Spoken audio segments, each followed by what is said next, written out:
Welcome to the Divine Channel. This is a new space that I've been guided to create by Spirit as an adjunct channel to my main channel, It's Tarot and Beyond.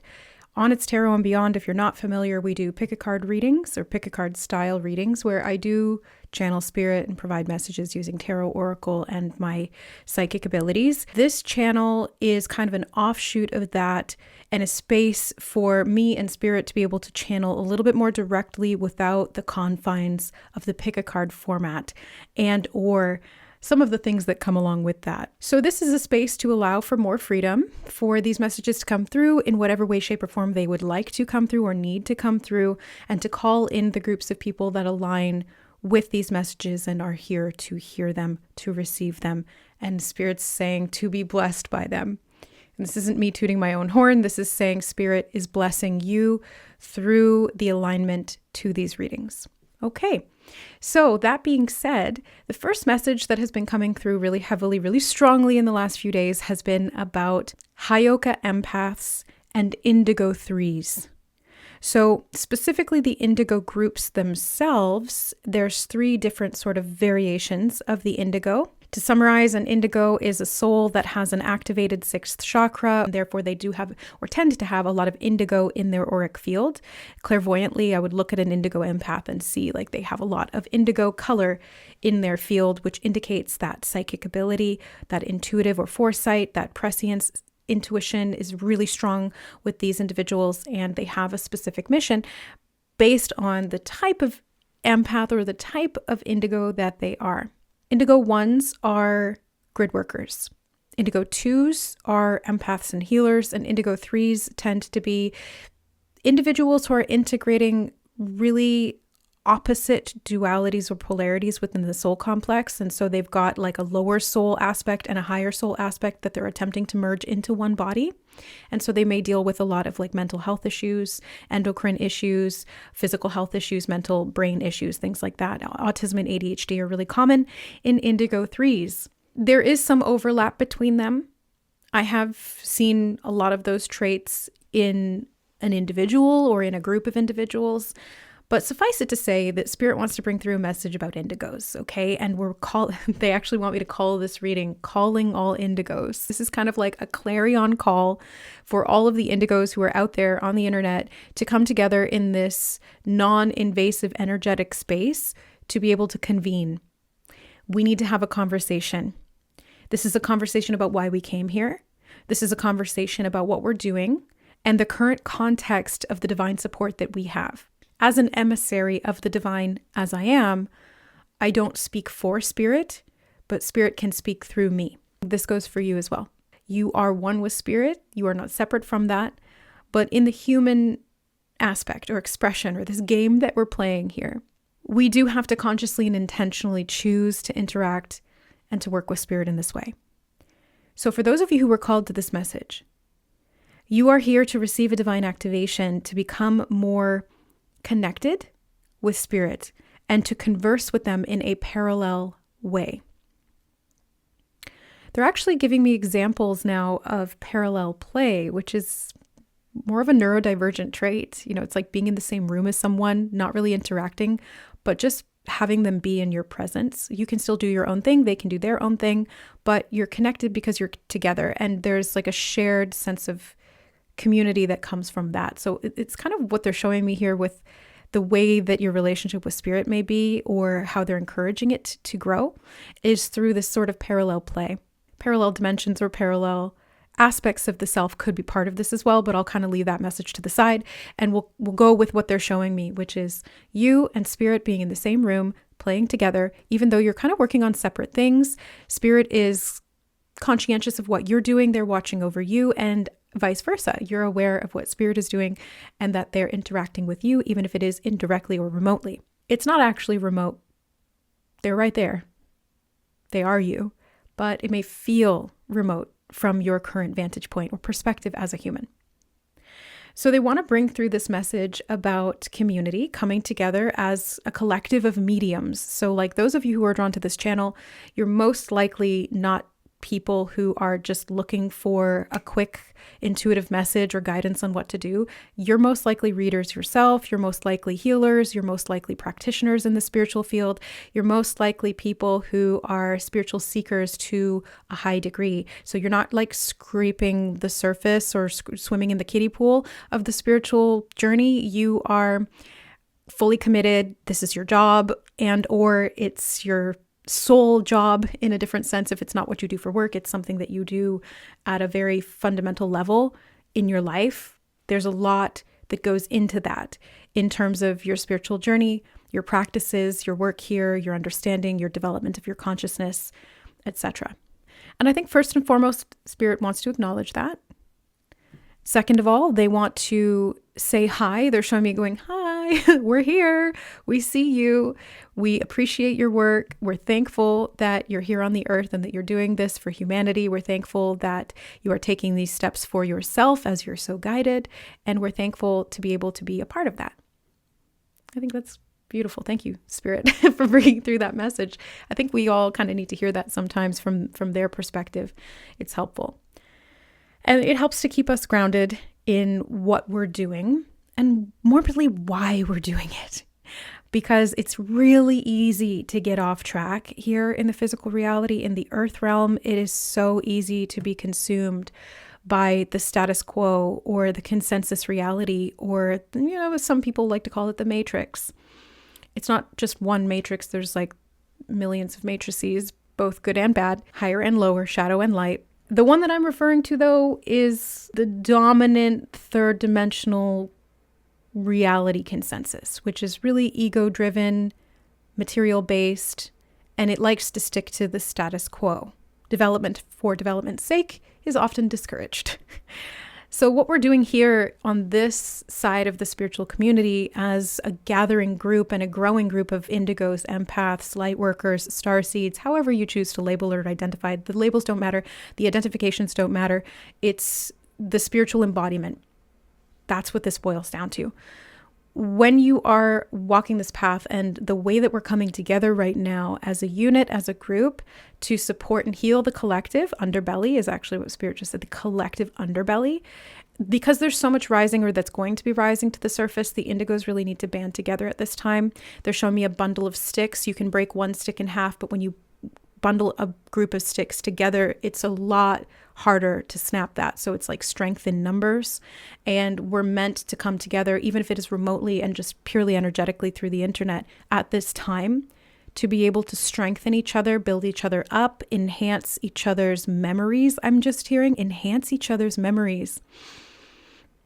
Memories of the before times, memories of different timelines, memories of before we incarnated, memories of our soul and our journey and our perspective and our mission and our purpose, memories of each other, memories of the one, memories of the different layers of the earth. They're showing me layers of the earth, memories of the soul complex, memories of the matrices that involve the linear thinking paradox, they're saying. Understanding the ins and outs of this mathematical reality. Okay. Yes. And so much more. Really bringing in this dynamic character building of each other through our proximity, through our connection, through, they're saying being hospitable to each other. So, love thy neighbor. No negative energy here. It's really all about mutual support. And understanding the importance of that. They're saying consequences of actions, which is really just karma. Understanding the law of karma, cause and effect, and how we can play to our strengths and inhibit our weaknesses, or those weaknesses being used against us, so that we can empower ourselves, one another, the community, and the collective. Recovery, I'm hearing recovery, and they're saying something about the collective shadow. So recovery from the collective shadow, exposure to that shadow can sometimes leave you feeling hollow, entrenched in separation, lost, confused, and overcome by the miasma of the illusion. The distortions of that illusion sucked into the matrix, if you will. They want to acknowledge that this has happened to a lot of people, not necessarily within this group, although that is part of it as well, but also in like the larger collective. And those are the individuals who are needing some help right now to shift their energy out of the distortions of that illusion, to free their minds and their mental constitutions from those structures of confinement. And that's what we're here to do, not necessarily by waking up the people and forcing them to open their eyes, but really just through our presence, through our embodiment, through our choice in how we seek and how we find. It's through this interconnection that we have, that we hold. It's the template, it's the blueprint, it's the frequency, it's the anchor, the embodiment of all of these things at this higher level in this third dimensional realm is helping and assisting the collective to shift and awaken through osmosis or through that 100th monkey effect. It gets passed into the collective unconscious. It gets passed into the collective in like the way that a Bluetooth signal transfers information up to the cloud and then becomes accessible to everyone who has a network connection, which is everyone. Everyone has a network connection, whether it's strong or weak is subjective and more individual. There's circumstantial stuff around that. But generally speaking, everyone has a connection to the collective and by extension to the divine. So this is a core piece of our evolution, and we're coming into a new wave is what they just told me, a new wave of evolution, a new wave of awakening, a new wave of enlightenment is specifically the phrasing that they just used. And it's through voting with our energy, it's through what we contribute to, what we focus on, what we choose to embody, that we are contributing or hindering that wave of progress. So what we're being recommended to do here is to seize the opportunity to see any heaviness or negative energy as an opportunity to be able to release that or to be able to transmute that, to be able to understand that, to integrate that, to do some, I know we all hate it, but we love it. It's a love-hate relationship, shadow work. To do some shadow work on behalf of yourself and by extension, the collective unconscious. So now they're talking about protection and they're saying techniques, protection techniques. They want us to be really refreshed. It's like we're getting kind of like a course refresher before we go into the next level. We've kind of got to do a review of where we came from, what we already know, and strengthen those habits or behaviors when it comes to spiritual cleansing, energetic cleansing, grounding, using crystals. Black tourmaline is specifically jumping out at me. Onyx, any black crystal that helps to ground, protect, or shield is going to be really useful right now. If you have a favorite crystal that you like to work with, then go with that. It doesn't have to be the ones that I've mentioned, but they're encouraging use of skills, traits, or tools that you know how to do and reviewing those and using them on a practical daily basis, making them habits. And that's for me too. Like they're literally talking to me right now because I don't always do that as much as I should, whether it's just setting the intention to close the session after doing a reading or cleansing my auric field or meditating or using crystals. Sometimes it's easy to, again, get caught up in the matrix and forget to do these things or to neglect them because there's just other shit going on. And that's fine. That's part of being human. It's part of the experience that we signed up for. But at this time, specifically right now and the juncture that we're moving into collectively, we do need to be a little bit more, not rigid, that's not the right word, but regimented. Thank you, Spirit. I knew it was like a RG or our ridge sound, regimented with these practices, because the more disciplined we can be, or as my friend Michaela likes to say with Rituals by Michaela, the more devoted we can be to these spiritual practices as kind of just like a daily habit of cleansing. It should be something that just happens, that's just done. It's not really something we have to think about. It's something that we just are in the practice of doing because it's healthy to do so.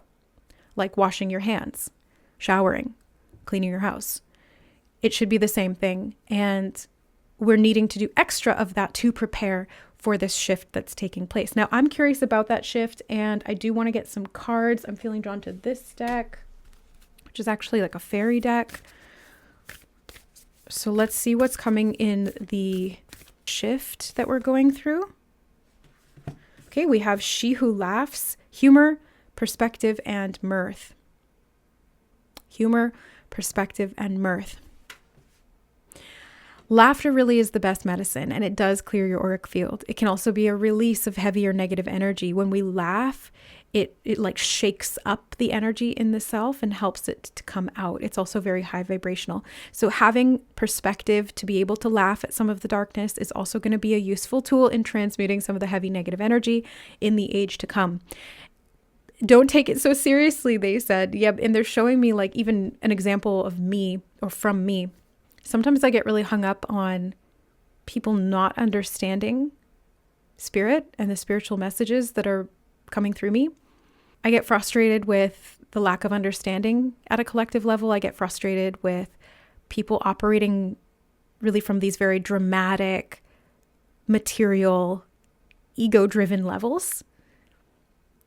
And then that lowers me down. So that's counterproductive. Like we have to start with ourselves and then kind of work up from there. So Spirit has been advising me, and then they're also advising you or us to hold this energy of humor around some of these heavier things, because it's through that perspective that we can remain light-hearted and by extension or as a result of that high vibrational through this period, which has some obstacles to overcome with any change. There's going to be something uncomfortable about it, but it is change for the better. It is on the path of evolution and highest progress for this planet and the human collective. So I'm pleased to report that. We also have Isa, stillness, pause, and delicacy. Stillness, pause, and delicacy. This feels like a frost fairy. I mean, she is a frost fairy, but I'm seeing in Fantasia, the original movie, which was from like the 80s or 90s, but where there's those frost fairies dancing along the surface of the water, turning it to ice. And it's beautiful and rhythmic, and it's this dance of the seasons. So there's something about this season we're in right now, which is about stillness, contemplation, being delicate, being soft. They're showing me that the Indigos are kind of like the season fairies. Like there's the fairies that come in and they change it to the season of winter, like in this case, the frost fairy, or the season of summer or spring. We help the natural procession of the equinoxes along on its process. So it's going to happen anyway, but our role is to kind of come in and support that and to be the advocates of change in the world. We have initiate, curiosity, open and warm. Initiate also sounds or feels relevant here. Being initiated. And the golden unicorn, protector, guardian, and champion. I love when the unicorn energy presents itself, because this is an indication of the coming of the dawn, is actually what Spirit is saying. They said coming of the dawn, and it does kind of look like this is like a sunrise. A new day is dawning. The golden age, the golden unicorn. I mean, we're not quite there yet. There's a long ways to go. But speaking on this point in time, it is a catalyst point.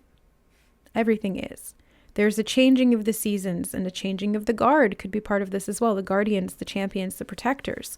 And this is why we're kind of being called back together again to remember, to practice these techniques or habits, behaviors, spiritual transcendence rituals or practices, so that we can really fully do our jobs effectively, efficiently, and as lovingly and gently as possible.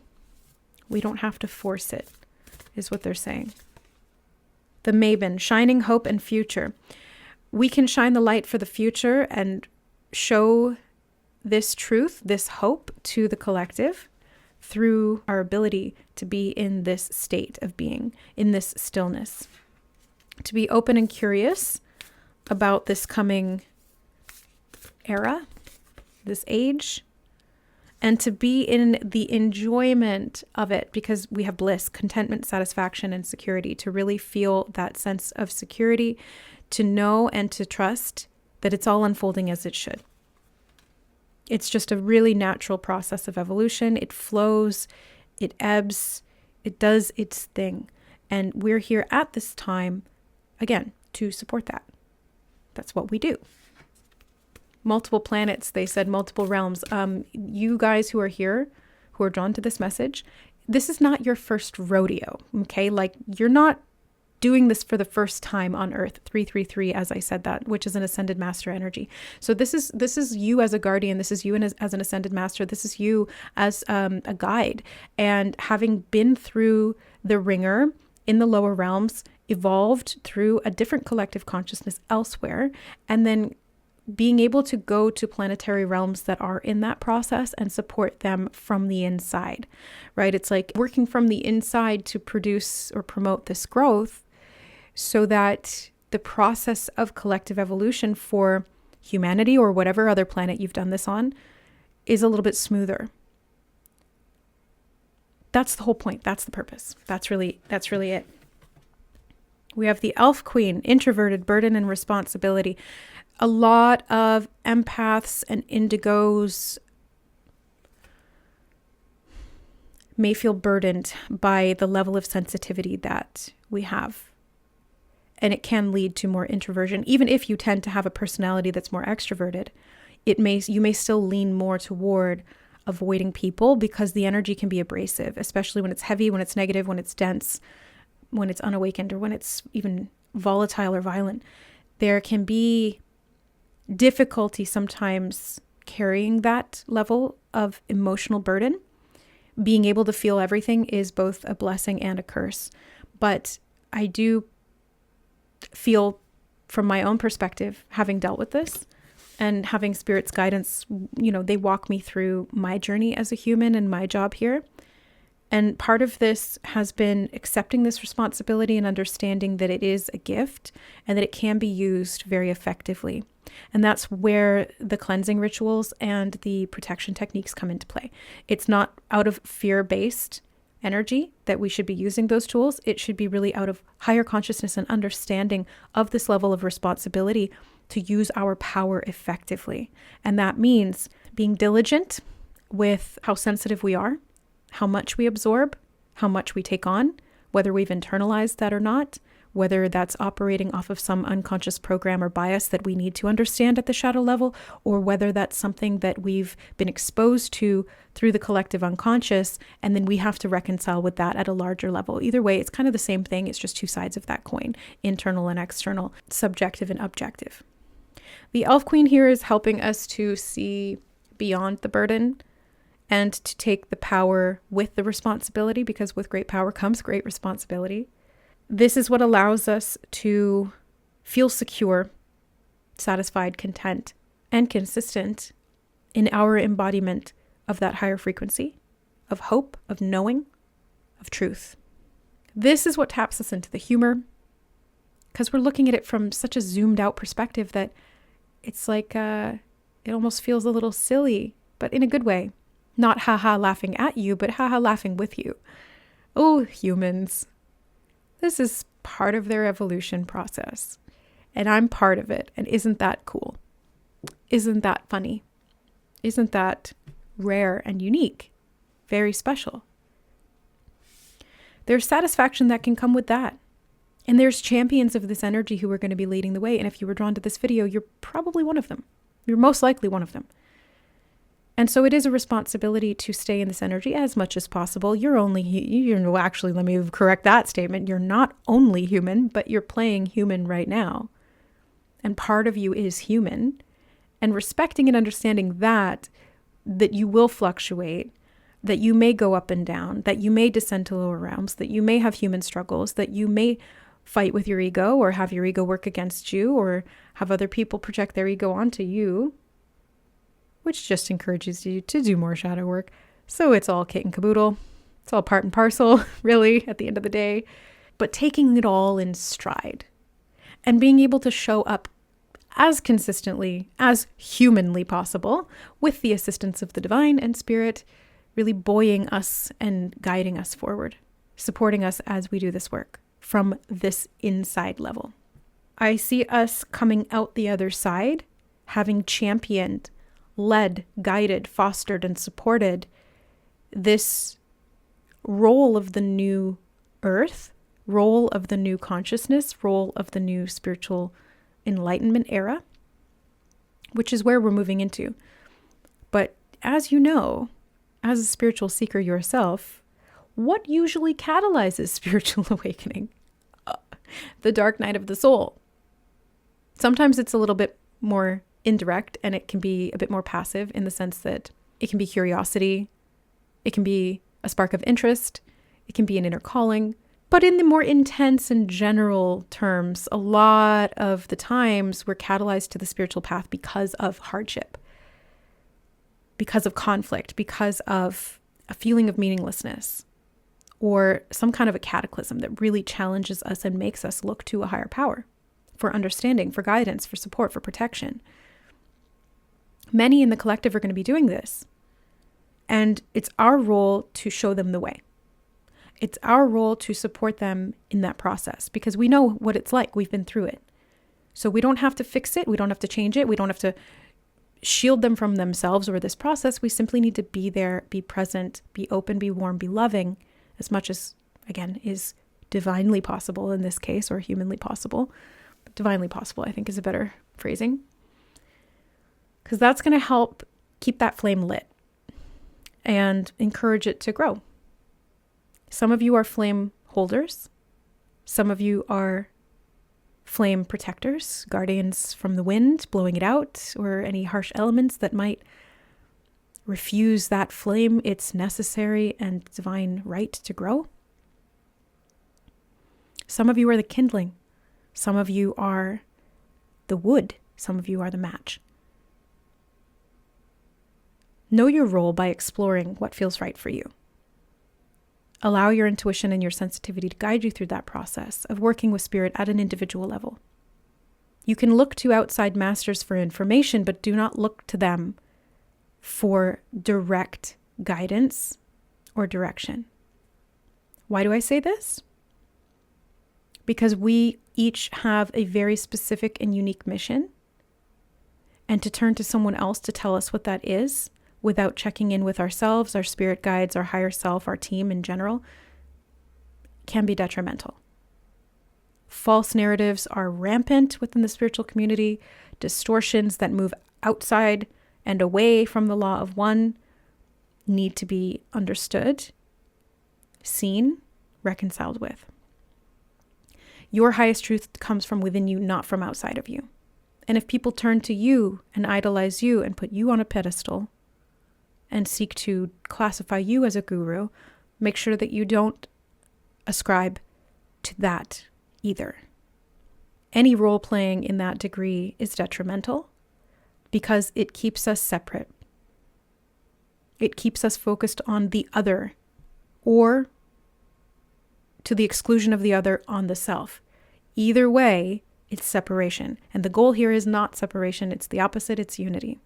It's coming back together. It's that wholeness, the understanding of that perpetual infinite wholeness. So as we go through this process, be in the awareness of observation, attune to the frequency of your own inner guidance, listen with your heart, feel your way forward, and trust your instincts. You know the way. Remember your soul, mission, contract, purpose, whatever you want to call it. Remember why you signed up, why you came here, why you chose this. Because you did choose this. And you are divinely blessed as you align to that knowing and take responsibility for that path as it unfolds and continues to unfold. We're going to be here to support each other. We're going to be here to tap in and tap out as needed. We're going to be here to guide each other, to share codes, to awaken new depths and new layers of our own personal and collective memory within the Indigo group. And we're also going to be doing that, like I said, for the collective. We are on the wild ride, but we're strapped in, locked in a good way, meaning that we won't go flying off in some random direction. So have fun with the roller coaster that is about to unfold. It's safe to enjoy the ride, and in fact, it is healthy to do so, because that will help others to do the same. They're saying something about roles and duties being clear, so make sure that your understanding of your roles and duties are clear. If you're not sure what those are, confer with Spirit. Meditate on it. Ask that question. Seek and you shall find. If you ask the answer, it will be provided. And your personal language, your conversation with Spirit is going to be unique to you. The way I communicate with Spirit is going to be different than the way you do. Maybe there's similarities or overlap, but we're all unique individuals. So get to know your language and your way of conversing with Spirit, because that will make everything easier as you continue to do your job here for the collective and for your own sense of success.